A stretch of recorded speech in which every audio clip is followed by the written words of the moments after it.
Rain poured heavily over the city that night, drowning the sound of everything but loneliness.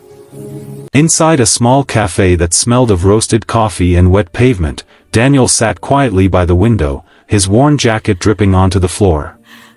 He had just come from another long day at work, double shifts, aching feet, and a wallet that still seemed too light for the rent due in 2 days.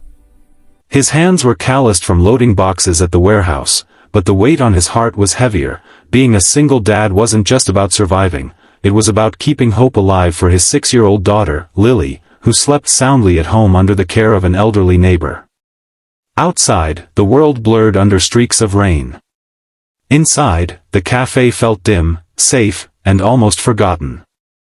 That's when Daniel noticed her, a woman sitting alone at the far corner, her face turned toward the rain-soaked glass, her trembling fingers wrapped around a cup that had long gone cold. Her designer coat and diamond earrings didn't fit the sadness in her eyes. She looked like she had everything yet had lost something far more precious. Her makeup was smudged, and she stared into nothing, as though the world had suddenly gone silent for her too. If you believe in kindness, second chances, and the beauty of unexpected connections, please take a moment to like, comment, share, and subscribe to Silent Hope. Your support helps stories like this reach hearts that need a little light.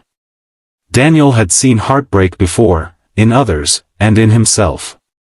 It had been 3 years since his wife's accident, but every night still felt incomplete without her laughter. Maybe that's why the woman's sorrow pulled him in. It wasn't curiosity, it was empathy. He knew what it was like to drown silently. After a few hesitant seconds, he walked over with his coffee cup and asked softly, "Mind if I sit here? The other tables are all taken." It wasn't true, there were plenty of empty seats, but something in his tone made it sound less like a question and more like an offering. The woman glanced up, her eyes swollen but sharp with confusion. She didn't speak. She just nodded faintly, and Daniel sat. For a long moment, neither of them said a word. The rain outside filled the silence, steady and comforting. Then, out of nowhere, she whispered, "I don't even know why I'm here. I just wanted to disappear for a while." Her voice cracked, like glass under pressure. Daniel didn't ask questions. He didn't pry. Instead, he looked down at his cup and said quietly, "Sometimes disappearing for a while helps you find yourself again." Something in that line must have hit her heart. She turned to study him, the rough jacket, the tired eyes, the coffee-stained hands, a man who clearly didn't belong in her world of power and privilege. Yet, for some reason, his calm presence began to soften her. She took a deep breath and finally spoke, more to herself than to him. "Today, I lost everything I thought I built my life on." He nodded slowly, understanding more than she could know. Sometimes that's how you find out what really matters. Her lips parted, but no sound came out. The truth was, this woman, Isabella Hart, was the CEO of Hart Dynamics, one of the country's most successful tech corporations. But that morning, she had discovered her fiancé, her company's CFO, had been stealing from her and leaking confidential information to competitors. The betrayal shattered her, not just because of business, but because she had trusted him with her heart. When the board confronted her, the whispers had begun, how could she not know? Maybe she's not as strong as she seems. She had walked out of the meeting, driven aimlessly through the city, and ended up here, in a corner cafe where no one recognized her. And yet, here was this stranger, a man who had nothing to gain and still chose to sit beside her pain. Hours passed quietly as the rain faded into mist. Daniel spoke a little about his daughter, how she loved to draw stars on the windows when it rained, how she thought her late mother lived, in the clouds, painting sunsets. His voice broke slightly when he mentioned her, but he smiled anyway, the kind of smile that came from remembering love rather than losing it. Isabella listened, transfixed.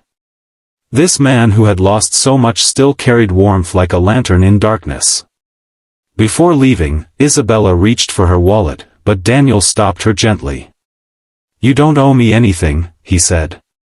"Sometimes, people just need someone to sit beside them. Then he stood, gave her a small nod, and left into the night, disappearing like a ghost who had come only to heal. For days, Isabella couldn't forget him. She went back to her office, faced the chaos, cleaned up the betrayal, and made tough decisions. She fired those who had broken her trust and rebuilt the team from scratch. But through it all, her thoughts kept drifting to that stranger with kind eyes and a quiet strength. She didn't even know his name. A week later, on a chilly morning, Daniel received a letter from his landlord, an eviction notice. He had fallen behind again. No overtime could fix it this time.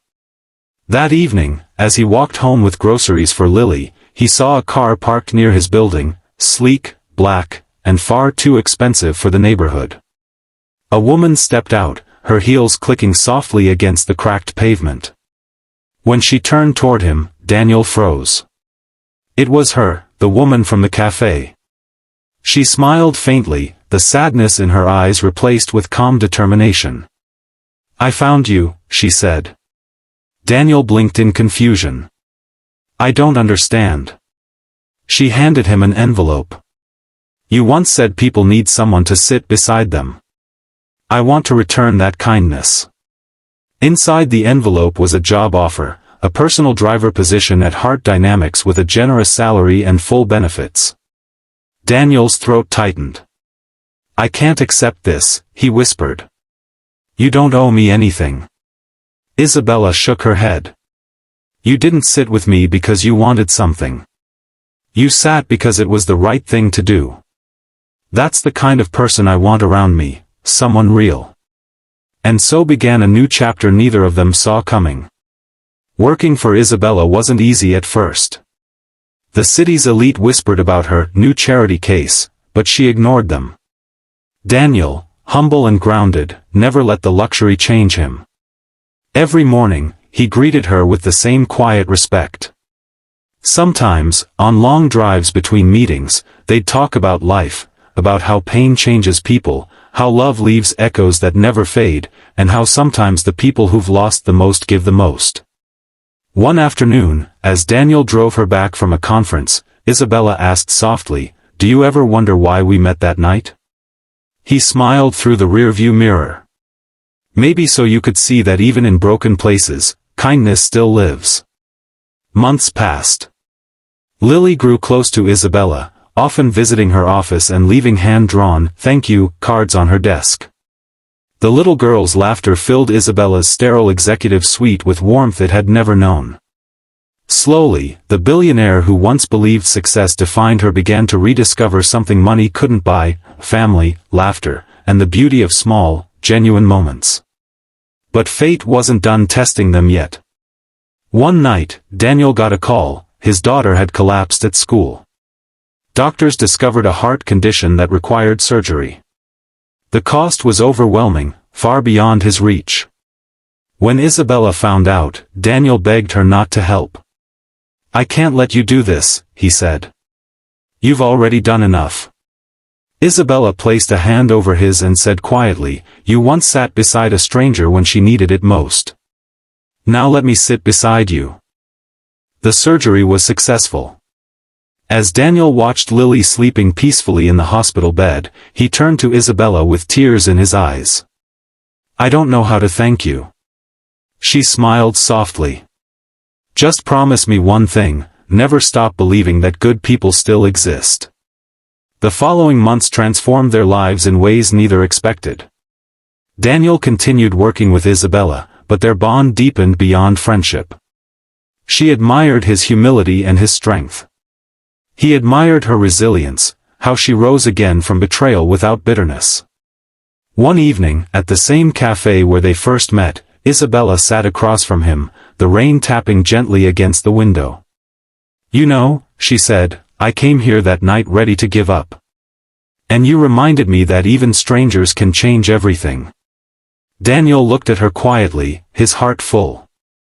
"And you reminded me that sometimes, miracles wear business suits."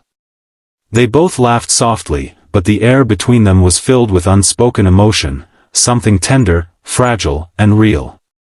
If this story touched your heart, please like, share, and subscribe to Silent Hope.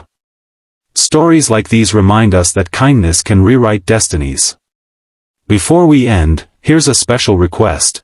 Comment below what kindness means to you. Has a stranger ever changed your life in ways you didn't expect?